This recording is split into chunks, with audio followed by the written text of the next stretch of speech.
केंद्रीय जनपद है ये। हाँ कहा केशव जी भी यही, उनके नाम रजिस्ट्री है, कहा उनके नाम रजिस्ट्री है।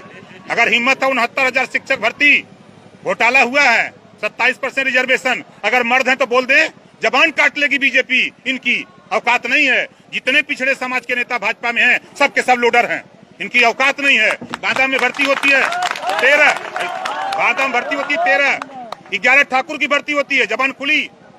डिप्टी सीएम है ना, डिप्टी का मतलब जानते हैं, माने चुप चुप करा के रखा, चुप ये करा के रखा है इन लोगों ने। ये ओम प्रकाश राजभर है, जब तक था तब तक चाँप के था, डांट के था। सत्ता में केशव जी कुछ भी बोल नहीं पाते हैं योगी जी के सामने। कभी 69,000 शिक्षक भर्ती पे कहीं बोले? जाते हैं तो पिटवा देते हैं पुलिसिये से, मारा नाने के। यहाँ वोट ले हो जाता जनता।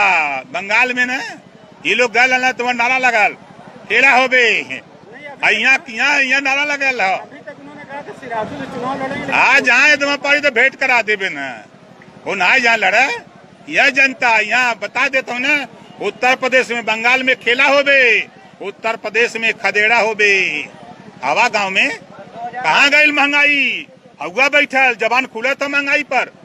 भ्रष्टाचार, पिछड़ों के साथ अन्याय, 1700 थाने में पिछड़ों को 884 दरोगा होना चाहिए। जबान खुल रही है, अगर मर्द है तो करा दे। डिप्टी सीएम है तो हिस्सा मांग ले, जबनिया काट ली है भजपैया। ऐसा लगा था दबाव बना रहे गलत तरीके का। नहीं तो बनाएंगे दबाव, नहीं आप लोग ऊपर से क्यों जाएंगे, इस तरह का करेंगे। नहीं आप कह रहे हो, हमें चाहिए हमें चाहिए हमें चाहिए प्राथमिक शिक्षक भर्ती विज्ञापन, प्राथमिक शिक्षक भर्ती विज्ञापन हुआ इंतजार, शिक्षक भर्ती विज्ञापन,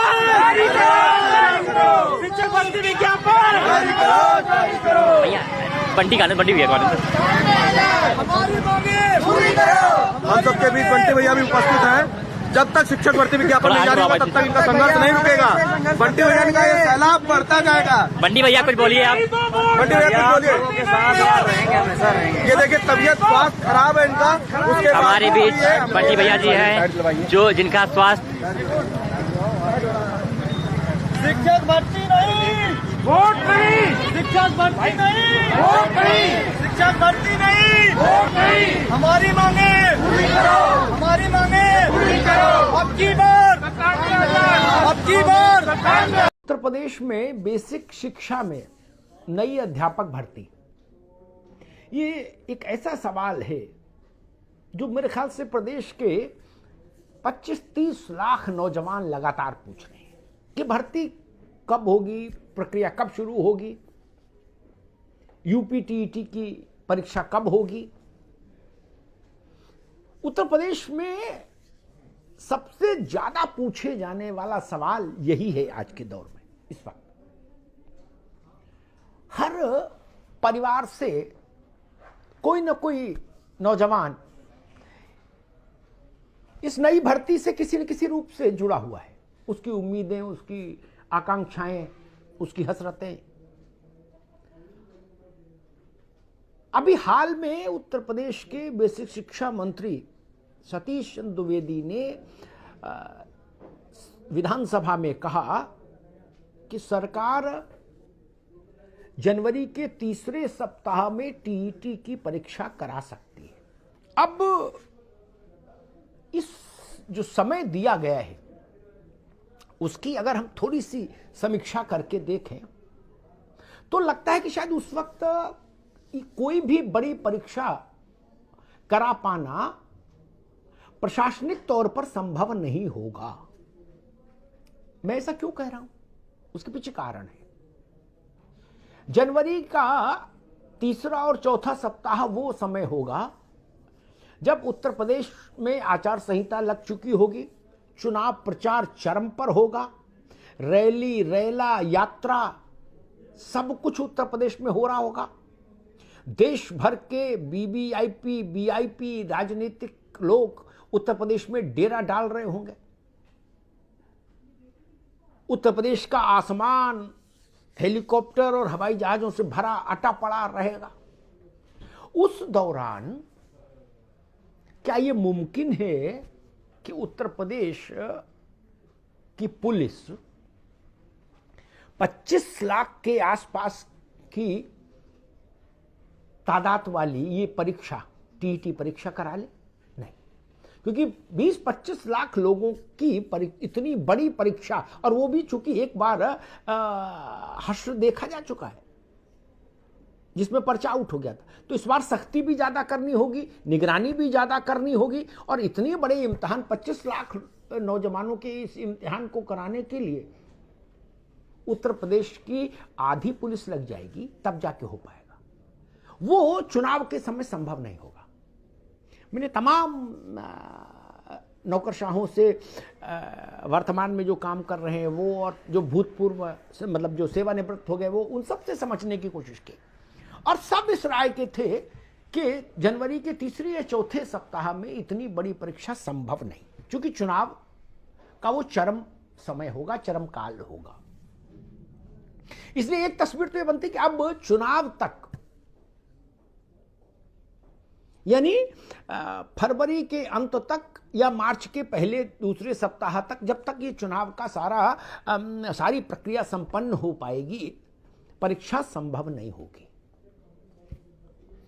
और अब जिस तेजी से समय बीत रहा है वो इस ओर भी इशारा कर रहा है कि नई अध्यापक भर्ती, जिसकी मैंने शुरुआत में जिसकी चर्चा की, जो ये सवाल हर नौजवान पूछ रहा है उत्तर प्रदेश में कि भर्ती कब आएगी कब आएगी, हजारों लोगों ने तो मुझसे ही पूछा होगा अलग अलग माध्यमों से।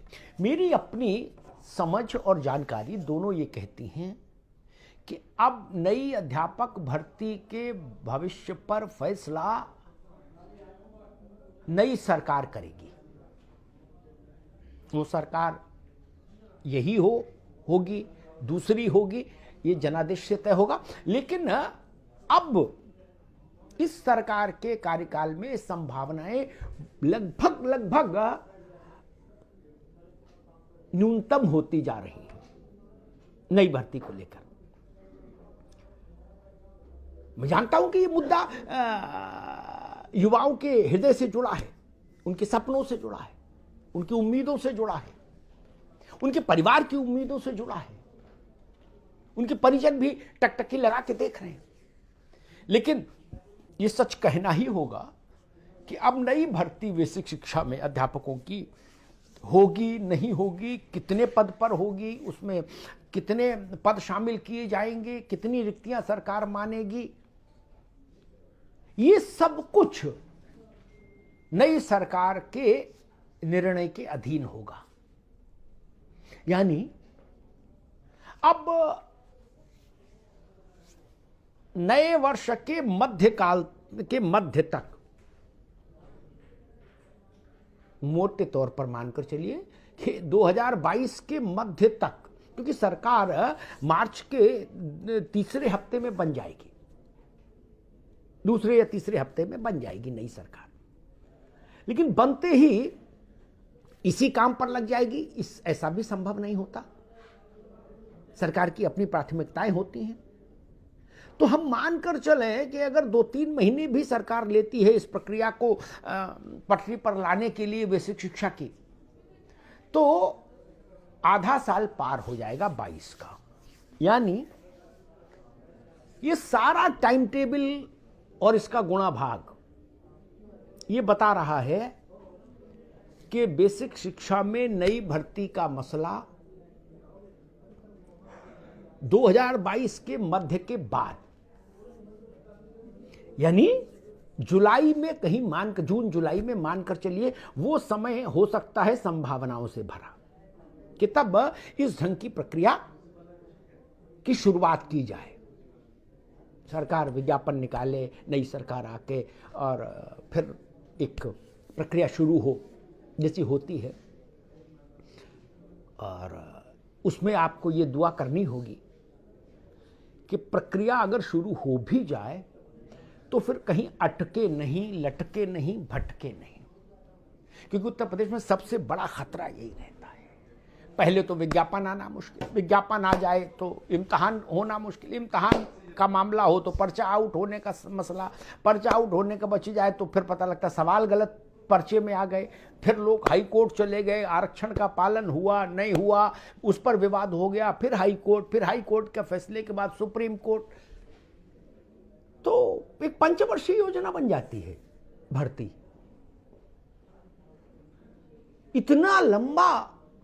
इतनी लंबी प्रक्रिया विवादों की, खासतौर पर बेसिक शिक्षा में, वो नौजवानों को तोड़ कर रख देती है, उनकी आंखों के सपनों को स्याह कर देती है और एक बड़ा तबका नौजवानों का अवसाद में चला जाता है इन्हीं सब चीजों के चलते। इसलिए दुआ करिए कि सही ढंग से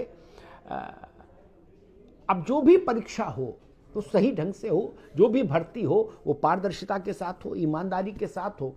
और मैं अंत में एक बात कहना चाहूंगा, मैंने इस सरकार से भी कहा था, योगी सरकार से भी,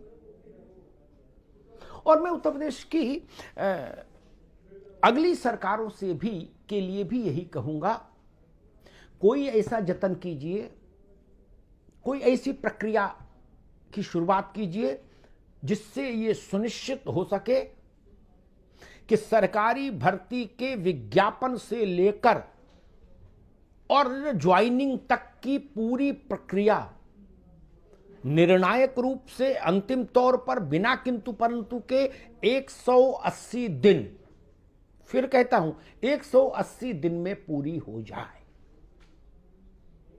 6 महीने के भीतर विज्ञापन से लेकर नियुक्ति तक की पूरी प्रक्रिया हो जानी चाहिए, ईमानदारी के साथ, पारदर्शिता के साथ। तब सपनों में जंग नहीं लगेगी, तब सपनों में इंद्रधनुष खिलेंगे उत्तर प्रदेश के।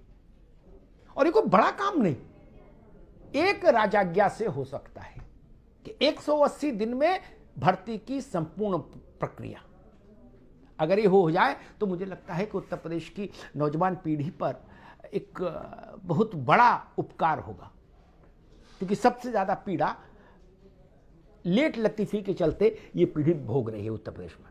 धन्यवाद।